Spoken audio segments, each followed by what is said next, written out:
All right.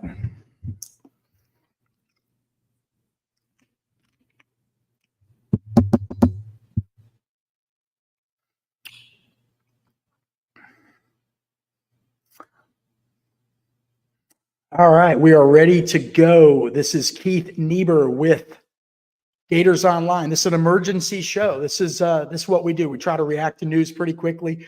Obviously, Florida's had 2 decommitments in the last 24 hours.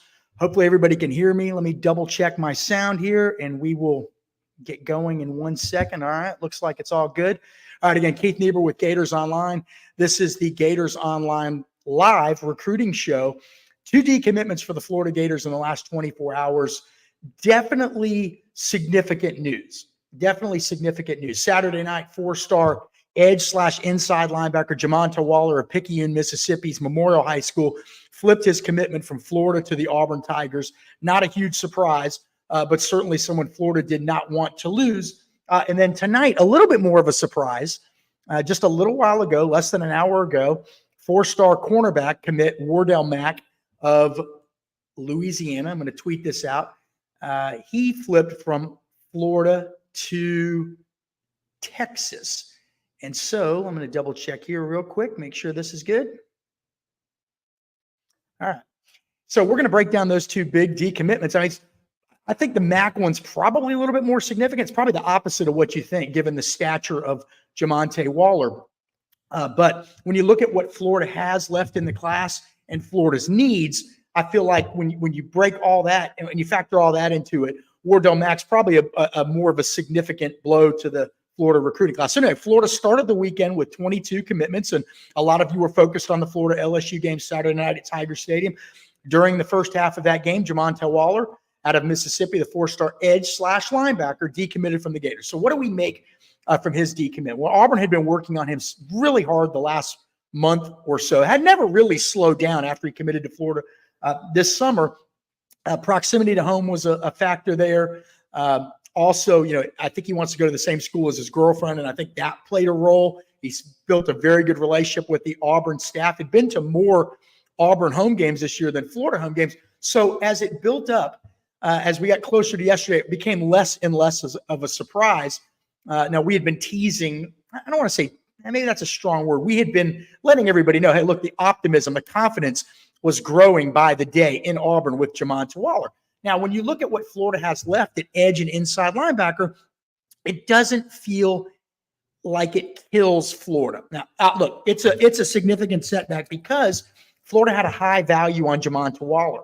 They viewed him as being a Harold Perkins type. Harold Perkins, the star combo player, pass rusher, linebacker extraordinaire with LSU. So Florida saw Jamont Waller as being a guy like Harold Perkins, not as fast, by the way.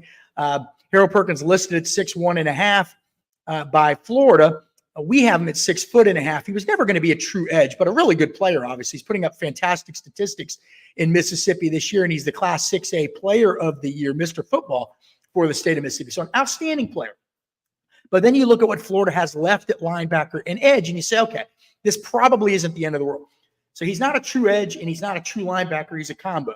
But if you look at the edge position, Florida recently got a commitment from 5-star edge LJ McCray. Now, McCray is listed as a defensive lineman, so it gets a little confusing. We try to help everybody out, but he's listed as a defensive lineman, but Florida has recruited him to play edge. Okay, now they have different edges. You've got 2 different kind of linebackers, but bottom line is those are the guys that kind of get back at the quarterback and then drop into coverage. But they have LJ McCray. They also have another edge in Amaris Williams. We'll get to him in a little bit, 4-star out of North Carolina. And then a third player who can play edge, Kendall Jackson, nephew of the great Florida receiver Aubrey Hill. He plays at Gainesville-Buchholz. He's also an edge. So those 2 guys are 4-stars. LJ McCray is a 5-star. Now, Amaris Williams has been flirting heavily with Ohio State, which he was supposed to visit this weekend. And then also he's going to officially visit Tennessee next weekend. Expected to be at Florida last weekend, but apparently missed his flight or something like that and didn't make it. He's obviously someone to watch. Ohio State probably trending in the right direction at this point, but we got to still see what happens on that Tennessee official visit next weekend.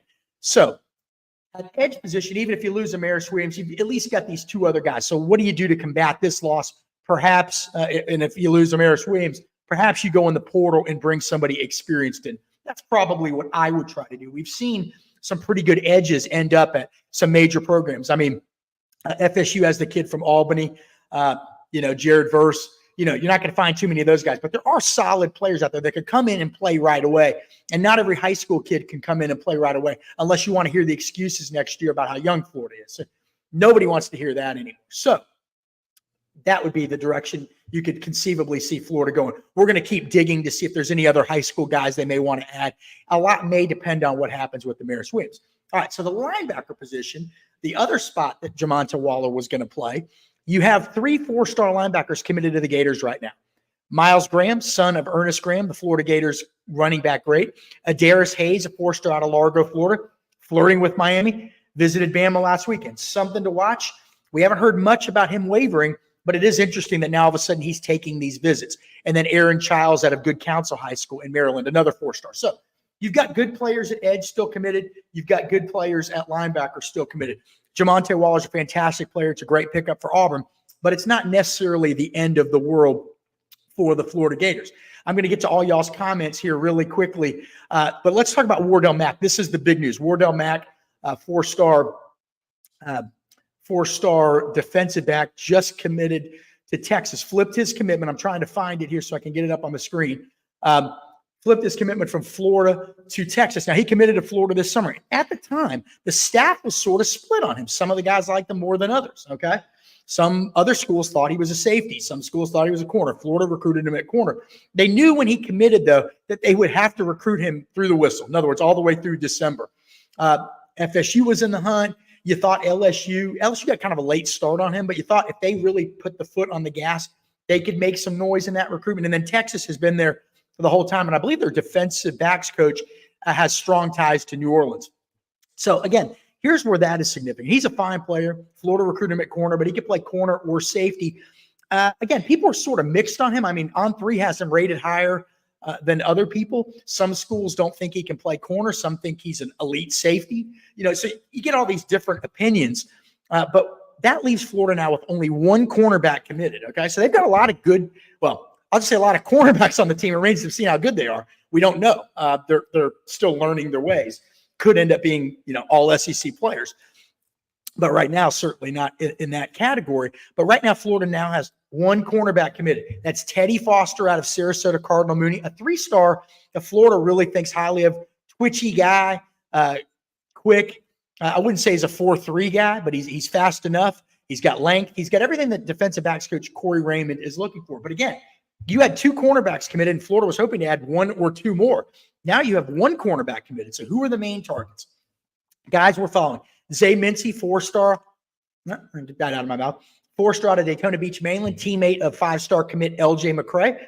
Florida very much in the mix with him, along with Alabama, Miami, and guess who's trying to make a late charge? Looks like Florida State. He won't announce until January.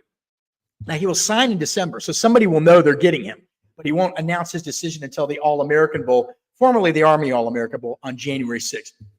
Florida also working on Jameer Grimsley, 4-star Bama commit from Tampa Catholic. I felt better about this one a few weeks ago than I do now. He went to the Florida-Georgia game, wasn't overly impressed with Florida's play, was going to be at Florida the next weekend, instead showed up at Alabama. That's going to be a tough one. Florida is still in it, but he really wanted to see something from the Gators this season. And have they impressed him? I don't know that they've impressed anyone, quite frankly. They're young, that's true, but they're not really I don't know how to say this, but if you're a recruit and you wanted to see something out of a team, what you're really seeing out of them is youth and promise and all that stuff. But you're not seeing, he was thinking, hey, they might win 9 or 10 games. Well, they're not going to come anywhere close to that. So we will see. Florida's going to continue to battle there. They're going to get in-home visits with Jameer Grimsley. He's committed to Bama, but he's not shut Florida off yet. As long as a kid doesn't shut the line of communication open, you're conceivably still in it. Another player to watch, Charles Lester, 5-star FSU commit. Now, FSU just added a cornerback commit on Friday, Jamari Hatter out of Miami, now fighting for Zay Mincy. What's up with Charles Lester? Well, he's out of Venice, Florida, 5-star guy. Visited Florida earlier this season, says he'll be back for the Florida FSU game. We will see. If you're Florida, do you want an FSU commit at that game? look, if it doesn't go well, is he going to be cheering for FSU? You got all those things you got to factor in. Also wants to officially visit, but not a ton of confidence there. So I think some new guys are going to emerge, and we should have some names for you in the coming days. I know of one right now that is at least is getting a look.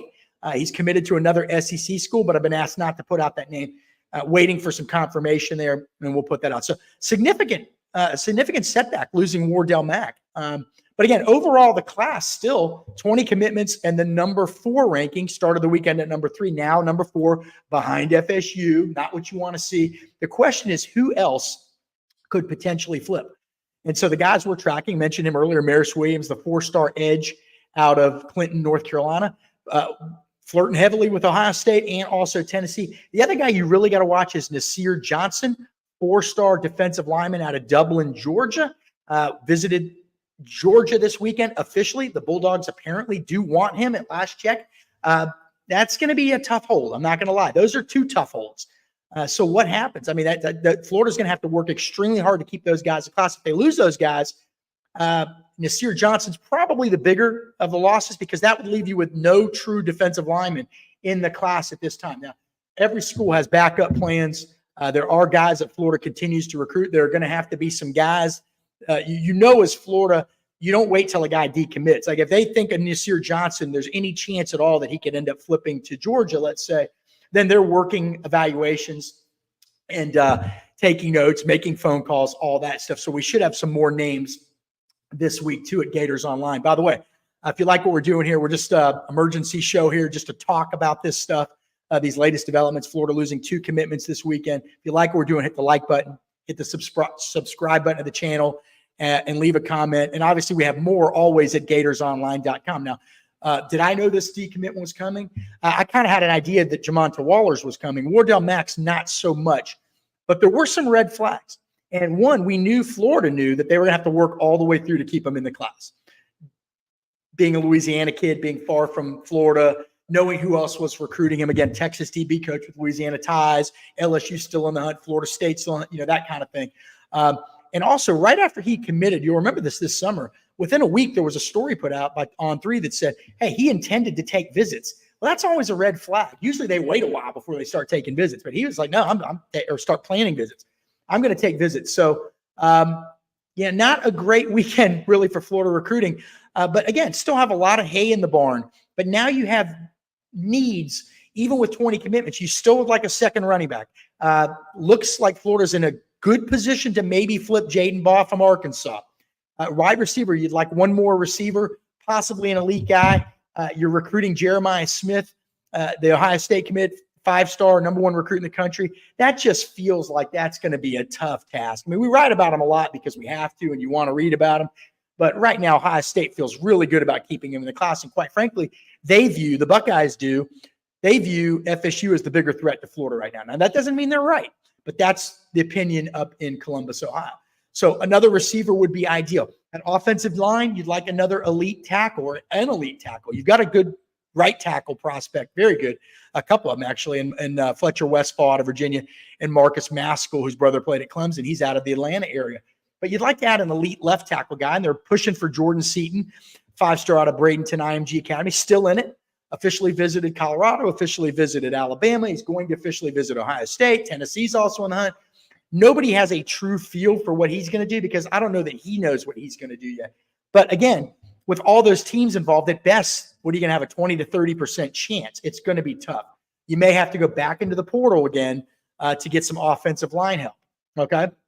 Next up, you've got the tight end position. Well, it feels like Amir Jackson is fairly solid. He keeps saying all the right things, but we know that Auburn, which just flipped Jamont Waller, and by the way, a couple weeks ago, everybody thought that was garbage, that there was no way he would flip, and he flipped. You got to watch Auburn right now with Amir Jackson. They're trying to get him on campus for the Auburn-Alabama Iron Bowl. That's the same day as Florida State in a couple of weeks. So that's something to watch, okay? If they don't get him there that weekend, he might still officially visit. Florida's going to have to hold on for him. He's an immensely talented player with about 600 receiving yards this year. On defense, again, defensive line, some new names are going to have to emerge, and also some old ones. Florida now, if it looks like Nasir Johnson is going to flip, Florida is going to have to work overtime to try to flip DeAndre Robinson, the outstanding defensive tackle from Orlando Jones. He's committed to Texas. Florida had him on campus earlier this fall, trying to get him back, trying to get him, stay involved in that recruitment, because Florida's got some real work to do on the defensive line. Now, the good news is they just had a great class last year, and those guys are playing a lot. And you don't really ideally want a lot of freshmen playing on your defensive line, but you can't go a whole class without landing a couple studs, or you'll fall behind. So they're going to have to figure something out down the stretch. DeAndre Robinson, certainly someone to watch. There could be some other guys out there that Florida, not could be, but they will be working on some other guys. There's no question about that. Let's see. Let me see if there's any other names on the defensive line I want to mention here. Let's see. Forgive me, I can't always remember everything. Dylan Evans, 4-star defensive lineman from Texas. He's been committed to Texas A&M, officially visited Florida in June. Well, obviously, Jimbo Fisher got canned today, and so we'll have to see what happens there. He's not really talking. Florida's going to continue to work to get him back on campus for a visit. Maybe, just maybe. That's kind of been the one other school that's had a shot. Does Texas try to get involved? Does everybody try to get involved now, knowing that he could be open to leaving A&M? We will see. And then there's Brian Taylor, who's a junior college defensive lineman he's from Blinn College in Texas. By the way, that's where Cam Newton went after leaving Florida. Auburn, very high on his list. He visited Georgia this weekend. They're making a big push. Apparently, they would take him. So Florida's got its work cut out. And he told me recently he's going to officially visit Florida in December. Florida's got to hope he doesn't commit between now and then. Look, the need is there. There's no question about that. He's an interior guy. At linebacker, Florida seems to be set. It just really depends. Linebacker edge. If you lose Amaris Williams, what do you want to do? Do you want to go try to find somebody else? Do you maybe circle back to a Jordan Ross who's committed to Tennessee? I mean, they're not all the same players. Just kind of sometimes they say edge, but they're different types of skill sets. Or do you want to go in the portal? Personally, I'd go in the portal. You need experience at that position. I don't think bringing in 4 high school players at edge is ideal. Again, do you want to hear about youth all next season again? No, you do not. You want difference makers. You want impact portal guys to come in there. And the secondary, a lot of work to be done. We mentioned the situation at cornerback. And then at safety, Florida working on really 1 or 2 guys. Jordan Pride, the Texas A&M commit, back in the fold, could play corner or safety. I don't know how hard Florida's recruiting him at the moment. We'll do some digging into that as well. But he's from Bluntstown, Florida.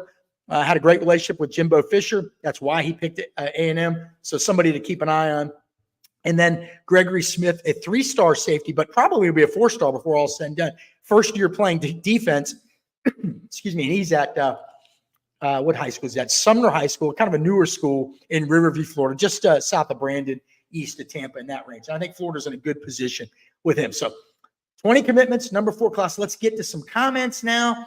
I've been yapping, but I just wanted to make sure we all kind of got caught up on everything. Let's see. Stuart Smith, not the biggest loss. I think you're talking about Wardell Mack. Rodney's getting a little antsy right now. Rodney, I don't blame you. It's, it's interesting. Gator Nation, not optimistic. 3 more leaving.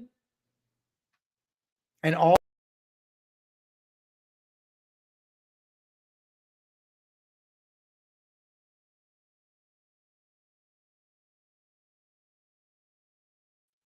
All right, I'm back. I have no idea what happened there. So let's see. I'm gonna try to I got to scroll back up to get to your question. Sorry, Corey's kind of under the weather, Corey Bender. So it's just me riding solo, but definitely wanted to talk about this stuff tonight. And I promise you, we're going to get to every single question I can get to. Well, there's a lot of them here. My God. All right. All right. If we start losing recruits, what's the point of keeping Billy Napier? Well, look, that's a concern, obviously, if you're losing recruits, because that's sort of the thing he's got the ability to hang his hat on right now. So it's, look, I think they know that. They've got some work to do. But look, you always have lists. I remember interviewing Jeremy Foley after Steve Spurrier retired or resigned back in, 2001, after the 2001 season. He said, I've always got a list. And that's kind of how recruiting operations are, too. You always got to have a list on every single guy. You have boards. Sometimes you pick up better guys. We'll see. Chris says he knew Wardell Mack was not going to stay committed. That was one, again, he was already talking about visits, All right, so Brad says, hey, Keith, what Texas A&M commits is Florida going to pursue? All right, Dylan Evans, defensive lineman, that's one, officially visited in June. I'm going to pull up something here. I got to find the whole story. You've got Jordan Pride, the defensive back. That's somebody to keep an eye on. He's from Florida. Let me see what else we can find here. And Cam Coleman, the receiver, 5-star receiver from Phoenix City, Alabama Central High School. But, boy, it looks like Auburn and FSU are positioning a little bit stronger than Florida there. Florida's got to get him back on campus. I don't think there's any question about that. So those are the main three. But hold on, there is one more. I got to get you the information here. I'm my own producer, too, so bear with me, guys. Let's see here. Pittman, I'm just more Aggies UF recruiting intel there. It's a big one. And so I want to make sure we don't miss out on him because Corey and I didn't really know that Florida was after this guy. And that's 5-star defensive lineman Dominic McKinley.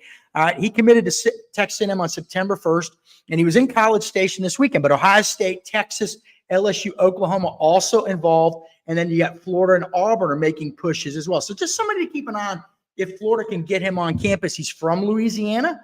So obviously Billy Napier and his staff have Louisiana ties. So something to watch. Dominic McKinley. All right, let's get to some more.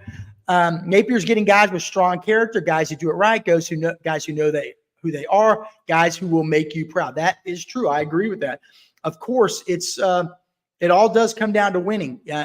Coaches often talk about building character and molding men, and I don't know why they see themselves as being experts on that, quite frankly, but they do.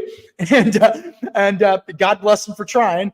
But really, at the end of the day, they're there to win. They're there to win, and everybody knows it. And it's great. You want high character guys. You want guys that represent your university well. You want guys that play hard, that compete hard, that get their educations and become benefits to society. But at the end of the day, it's all about winning, isn't it? It's all about winning. All right, let's get rolling down here. Auburn is throwing a ton of money at recruits. Well, listen, I think every NIL has the ability to do this. If you're losing guys, you need to look inward, quite frankly, because, there are guys you're getting because you had a better NIL situation than somebody else. So it kind of works both ways, quite frankly. All right. Ryan says, Keith, can we keep a top 5 class? I just don't see it. And that's not to say it's a bad class, but the problem is other schools are adding guys too. So it's really going to depend on who Florida loses, right? So Nasir Johnson's a 4-star. Amaris Williams is a 4-star, but they're not like super high 4-stars. They wouldn't kill you, right? The problem is other schools behind you, if they keep adding guys, right? That's where it becomes hard. I think this class probably finishes in the 6 to 8 range. Just a guess. Could still pick up some guys. Could pick up a Zay Mincy. Could flip somebody. So it could go. I just don't see it getting higher than 3 or 4. I think that would be the absolute highest. FSU's number 3 right now. And they're still getting guys. So, it's yeah. All right. So FSU student selling is UF could get some Texas A&M recruits now. That's true. We mentioned some of them just a minute ago. All right. Let's see here. We got a lot of comments. I'm just trying to get all the guys. Okay. So Rob S. says, Jamont Waller was an undersized tweener, not big enough to only play edge and not athletic enough to cover guys. That is probably, there's some truth to that. And that's why, On3 caught a lot of blowback when we didn't rank him as high as everybody else. We finally made him a 4-star. But again, we have him listed at 6'1.5". He says he's 6'2". Some other sites have him 6'2.5". I'm 5'11", barely. Okay. I tell women I'm 6 foot. I'm 5'11", barely. Okay. I interviewed him outside the Florida football complex, the Condren facility, whatever it's called. And we were almost eye to eye, and I'm 5'11". Okay. And in fact, I believe it was Mark Wheeler, who's covered the Gators for many years. I think on Twitter, he said the same thing. He's 6'2"-ish, and he was looking down at him. He's still a great player. Don't get me wrong, but to really play that edge every day, not every edge. There's some plays the edge has got to be big and physical too. It's not just going after the quarterback. So you're right. Auburn is going to have him play solely edge, apparently. They love him. We'll see. God bless him. I hope it works out for him. And that's where they feel like he's best. But he was always a tweener, quite frankly. But again, Florida really saw him as a Harold Perkins type. I just didn't see it. They said similar size, similar skill set. But, to our knowledge, the records we had was that Waller was running in the 4.9 to 4.97 range. Not terrible. Some guys are football fast, right? Some guys have instincts that give them an extra, make it look like they're running a 4.6. But Harold Perkins ran a 4.49 in high school. That's a half a second difference almost. That's significant, man. You know what I mean? But look, we're not going to sit here and crap all over this guy. He decommitted. He's going to another school. He's an outstanding player. He's having a great season. But he probably is a guy that, again, Florida was going to have him playing multiple spots. Very good player there. They did not want to lose him. That's all you need to know. That's all you need to know. All right. I'm trying to – a lot of these things I can't put up here, but they're not terrible, but they're not okay, here we go. All right, Chris Smith says, y'all quit all the foolishness talk. Napier knows what he's doing. All right. Derek says, too bad. I really like Billy. Look, this is the nature of the beast. Now, here's the flip side of this. Losing a guy is never an ideal situation. But at least guys are trying to, at least other schools are trying to get your commitments now. These aren't low-hanging fruit guys, right? These are elite guys. The next step is you've got to hold on to them. Right? Obviously, duh. I'm not saying anything that's not completely obvious here. But it wasn't that long ago that nobody was even coming after Florida commits. I was up there covering Auburn. I talk about it all the time. But I would look at these commitment lists. I'm like, my God, that's the University of Florida beating out FIU for linebackers. What in God's name? And some of those guys pan out, by the way. But at a school like the University of Florida, you don't want all these diamonds in the rough. I would never spend a huge amount of money on scouting. You're all fishing from the same pond. Now, you've still got to land guys. You've still got to do your evaluations and all that stuff. And you will find some guys that are undervalued that you see the value in. And like the movie Moneyball, some guys you see more value in than others. But you want a whole class of that. And that's what you were getting. That's what you were getting. And that's why your program is where it is right now. Okay. This staff at least is identifying top talent and then going after it and landing them. But the next step will be to hold on to more of them. Okay. It's frustrating. I don't think there's any doubt that it's frustrating to all of you guys. And I'm sure it's even more frustrating to the people over at Gators headquarters, quite frankly. Neil, I don't know what I scared you with here, but Florida will finish with a top 5 class. Will have instant impact freshmen next year. The second part I agree with. But they're going to have to add some guys because I feel like they're going to lose some guys. Somebody asked us on the Gators Online message board yesterday, how many did I think they could lose? And I thought the answer was 2 to 4, leaning more toward 3 to 4. Well, now it's 2. I knew the one was coming. Today, a little bit of a surprise, but I wasn't surprised that he would do it eventually. Wardell Mack. But, it's they got to hold on to what they have now. Maris Williams, priority. Nasir Johnson, priority. But, boy, it just seems like they're drifting away. So you've got to then bounce back. If you land DeAndre Robinson, if you could flip him from Texas, quite frankly, I think he's better than Nasir Johnson anyway. That's my opinion. But that's going to take work. It's all work from here out. Right? Hold on to the guys you got. Now, some of you are going to say, what about DJ Lagway? Well, I don't think there's any concerns there. Okay. But some of these other guys, Xavier Philsamine, 5-star safety, he's visited other schools. When guys are visiting other schools, you have to pay attention to. We got a lot of crap a couple weeks ago because people were saying, keep an eye on Jamont Waller. He's taking visits. Oh, what's the big deal? You're making too big of a deal out of it, we were told. And the truth is we weren't making as big enough of a deal out of it because you can't make a big deal out of a guy visiting Florida that's committed to another school, but then blow off a Florida commit visiting other schools. So we're watching all these carefully. Jere Hawkins, Florida receiver, says he's solid, but could he visit other schools? LJ McCray, 5-star edge, visited Florida State this weekend. He just committed to Florida October 21st. It would be a surprise if he ended up somewhere other than Florida. But you have to track it. You have to track it. All right, let's see here. Hey, Neil, I'm just saying he had a list. I'm not saying it was a great list or a reasonable list. All right, some of these comments I can't put up just because of the words are a little bit over the top, but look, I understand. All right, Rob says if Napier showed he could evaluate and get top portal talent, these decommits wouldn't concern me as much. Yeah, that's another step Florida's got to take. They brought in some decent talent out of the portal last year, but RJ Moten, he hasn't really done much. There's been more probably that you didn't see as much from. Cam Jackson's been pretty good on the defensive line.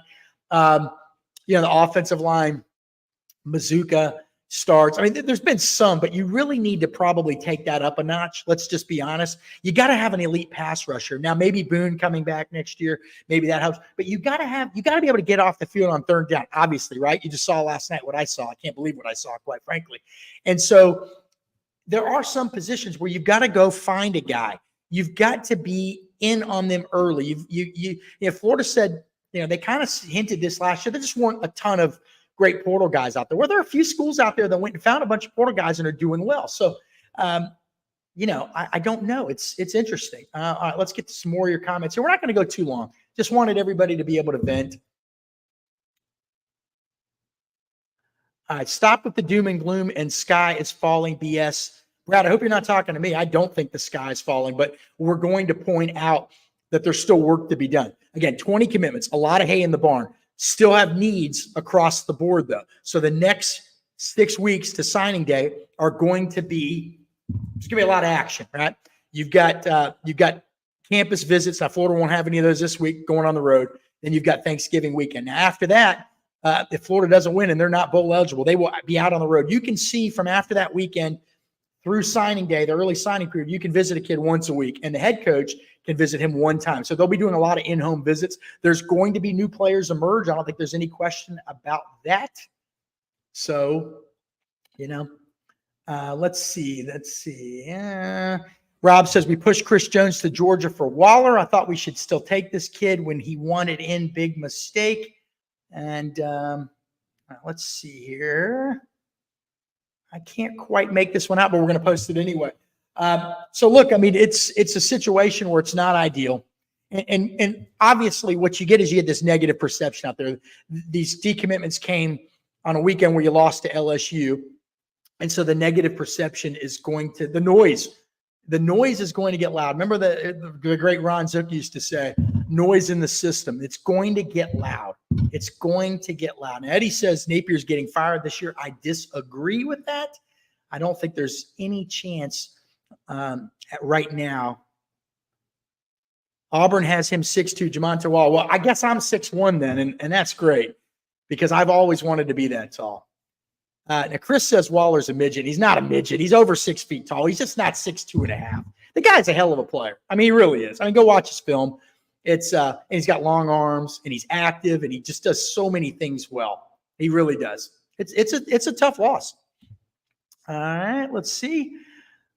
Boy, it's not a lot of good comments here. It's rough right now, obviously. But overall, you look at the class, it's still top 5 right now. All right.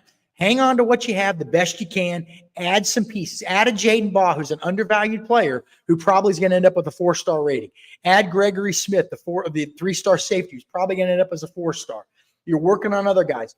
DeAndre Robinson, maybe you could flip him from Texas. Zay Mincy, the 4-star corner. So there's still some real possibilities for this class. But again, you're looking at this at cornerback. You've got one cornerback committed, and that's 3-star Teddy Foster. So it's interesting. It's very interesting. All right, let's just dart through here real quick. And I'm sorry I haven't got to all these guys. I appreciate it. I just felt like, I'm sort of under the weather too. I just felt like maybe we needed to wait a sec. That's a flat out. I don't know what. Sometimes I don't always know who people are commenting to, so forgive me. All right, let's see. Keith. Okay. Ryan says, Keith, how do you like our chances of holding on to McCray and landing Seaton? I like Florida's chances of holding on to LJ McCray, the 5-star edge.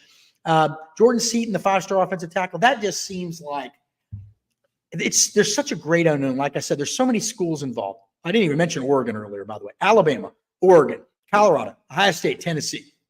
And from what I'm told, and I talked to people connected to 2 of those programs last week, one writer and one person who works on one of the staffs, they did not really have a good read of what Jordan Seaton was going to do. So on the one hand, Florida's in it. On the other hand, so are a half dozen other schools. It's a recruitment that's all over the map. NIL is absolutely going to be a big factor in that one. So, all right, let's see here.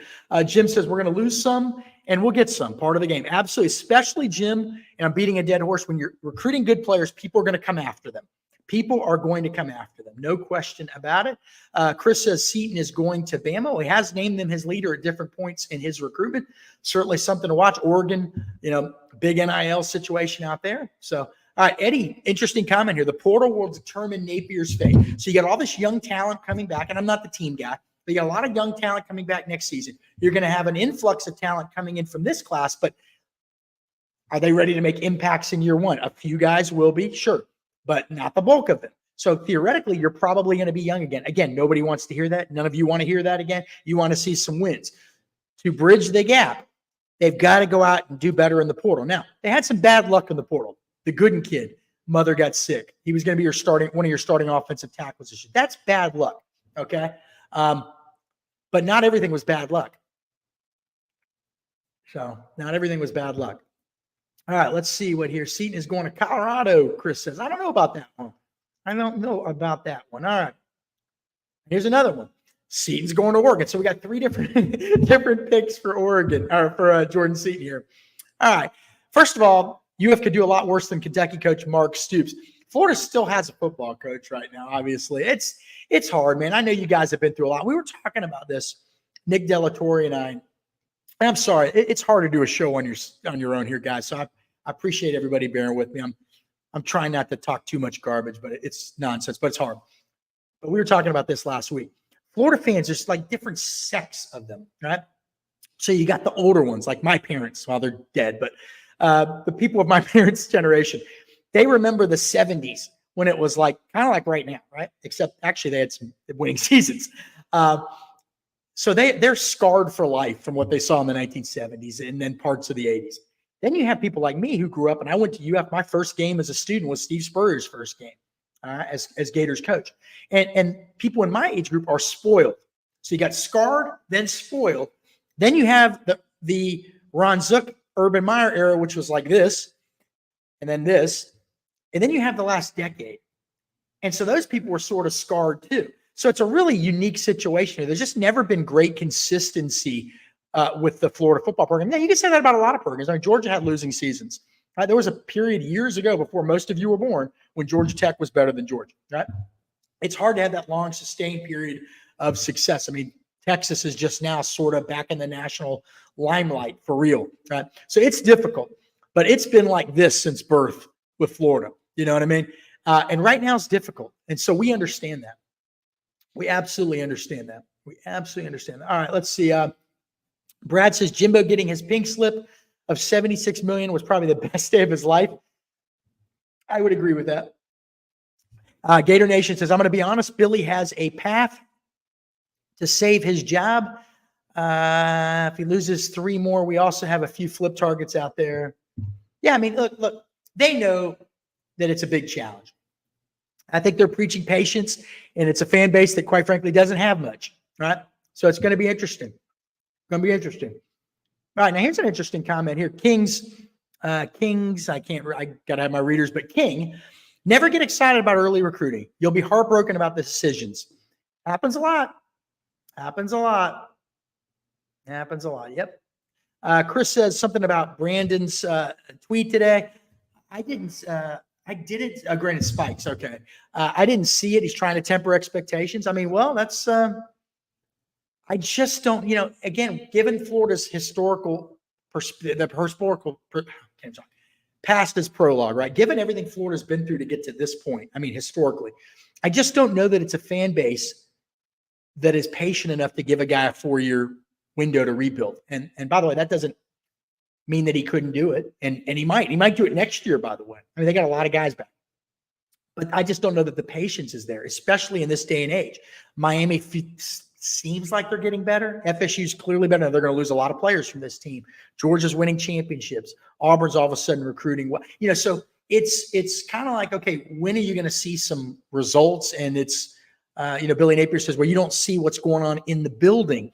And that's true, but you do see what goes on Saturday. And it's frustrating for the fan base. I don't think there's any question about that. But that's where we're at. And right now, let's see. The incoming freshman won't impact next year. An OC, great portal additions, and new strength coach. I'll stick with the portal additions. I don't like to talk about, I deal with these people. I don't like to talk about personnel moves and stuff like that. But yeah, portal additions. Yeah, they got to hit a home run in the portal. There's no question about it. I mean, you have to land 10 guys, but you're going to have some needs. So you're going to lose the veteran receiver and Ricky Pearsall. Excuse me. Perhaps you need somebody to replace him. You've got to get better on the offensive line. If you bring back everybody on the offensive line, you're the 12th best offensive line in the SEC. Even if they all made incredible jumps, how good would that line be next year? 9th best in the SEC? That's still not good enough. So they've got to fix the offensive line. They've got to do something there. Defensive line needs some veteran guys. You got to have somebody who can get to the quarterback, preferably two guys. They just don't get to the quarterback consistently enough on third down, and that's a big problem, obviously. Rob S. says On3 was right about all of our decommits. Now, only one. I think we had Waller lower than everybody. Not Waller. Yeah, we had Waller lower everybody else, but I think we had Wardell Wright higher than everybody else. So you can't win if you're in our business. All right. Chris says Napier will add more recruits by next weekend. Watch and see. Chris, I like the way you think. All right, Brad, I'm just getting caught up, Brad. I'm not talking about you with the doom and gloom and the skies falling. I'm talking about all the negative Florida fans right now.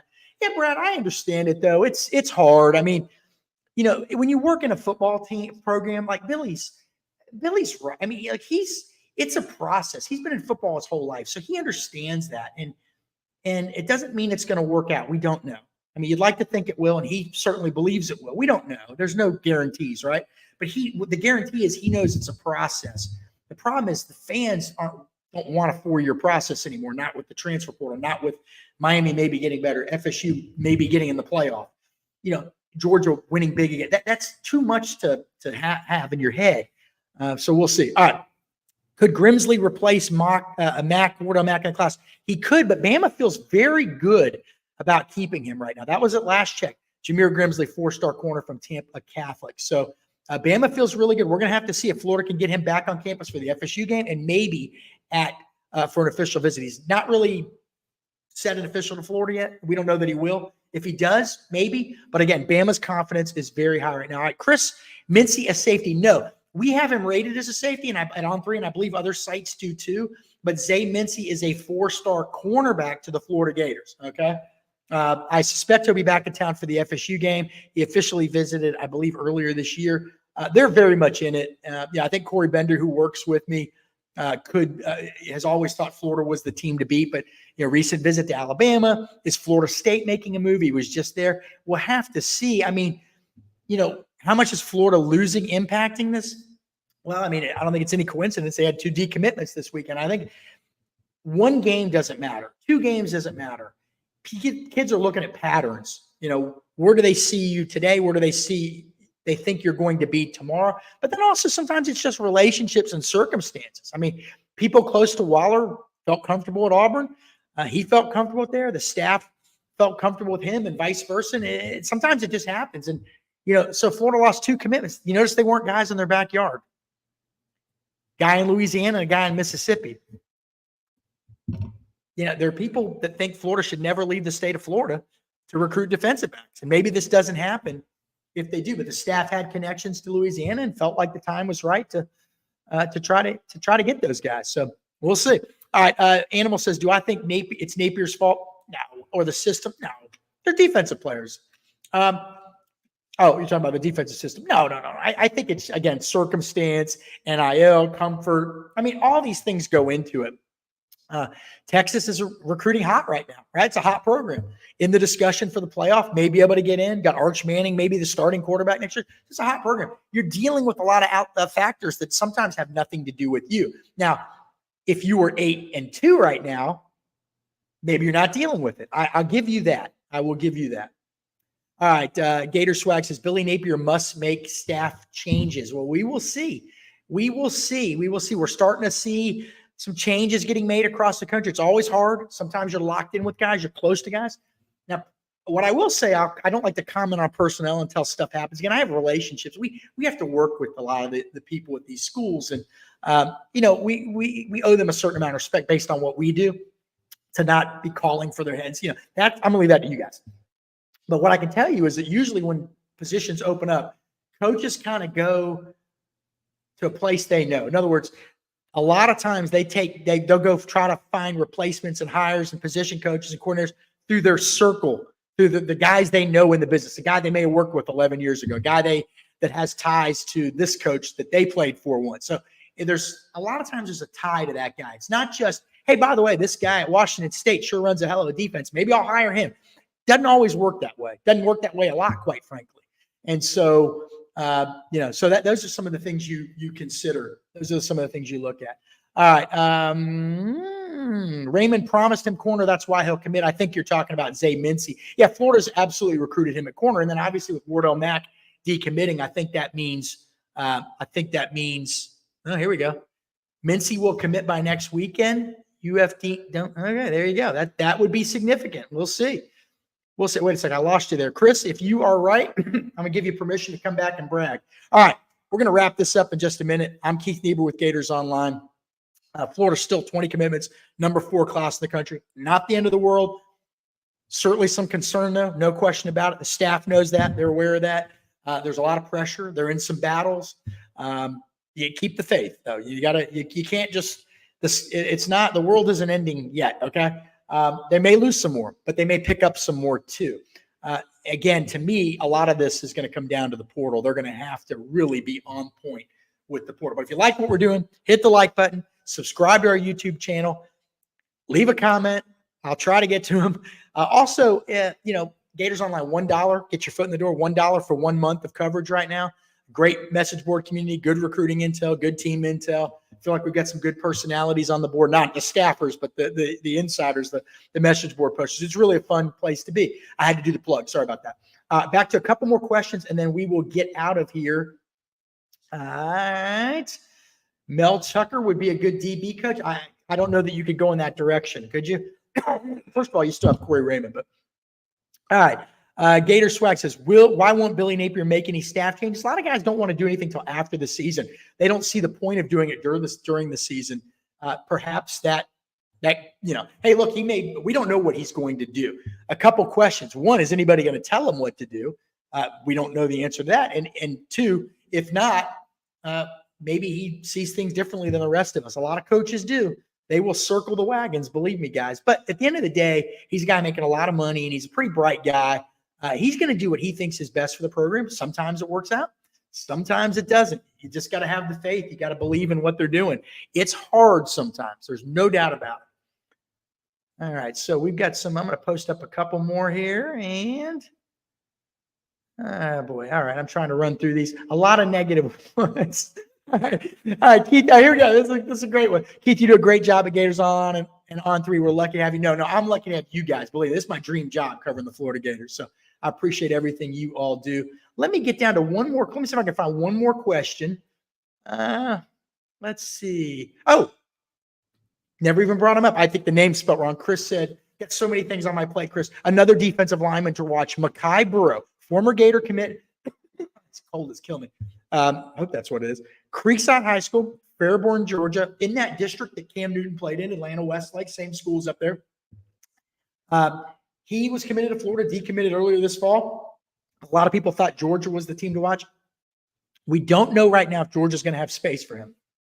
Supposedly, they're still trying to make that determination. That will play a factor here. The other teams to watch are Florida and Michigan. So certainly Florida is back in the hunt with him.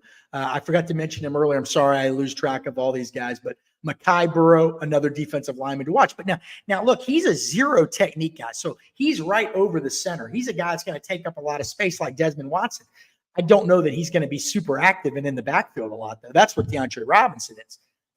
So you got to have both. But, I mean, I guess you ask yourself this question, who makes more of an impact, Desmond Watson or give me another defensive lineman on the team? Yeah, you'd like to have Mekhi Burrow, but I'd rather have DeAndre. If I can only take one, I'd rather have DeAndre Robinson, even though they play different positions. All right. I think that is probably it, guys. I didn't get to all these. We appreciate it, though. I've got to get back to work here. Thanks to everybody for stopping by. This is Gators Online. I am Keith Niebuhr. We're going to do this again soon. Now, look, Monday night, I'll be joined by Nick Delatorre, and we're going to talk about something else you're really excited about right now. What we just saw and where Florida's headed. All right, breaking down the LSU loss and looking ahead to the next 2 games and where Florida can improve. Are there any positive signs right now that maybe Florida could sneak out and win in these last 2 games and become bowl eligible? We will see. But tomorrow night, Monday night, I think we're shooting for 7 p.m. I'll be joined by Nick Delatorre. Hopefully we get Zach Albaverdi on too, maybe Corey Bender, maybe somebody else. And we're going to talk Florida Gators football. That's it. I appreciate everybody stopping by. My throat hurts. I've been yapping. We gotta do a call-in show, but man, I'm pushing buttons. I don't know if I can figure out how to use a phone line on this. Maybe next year, as this site grows, our YouTube page, we get up to 10,000. I think we'll be able to have a call-in show next year. But y'all take care. Have a safe week. Don't get too down. It's always great to be a Florida Gator, right, guys? Y'all take care. We'll do it again soon.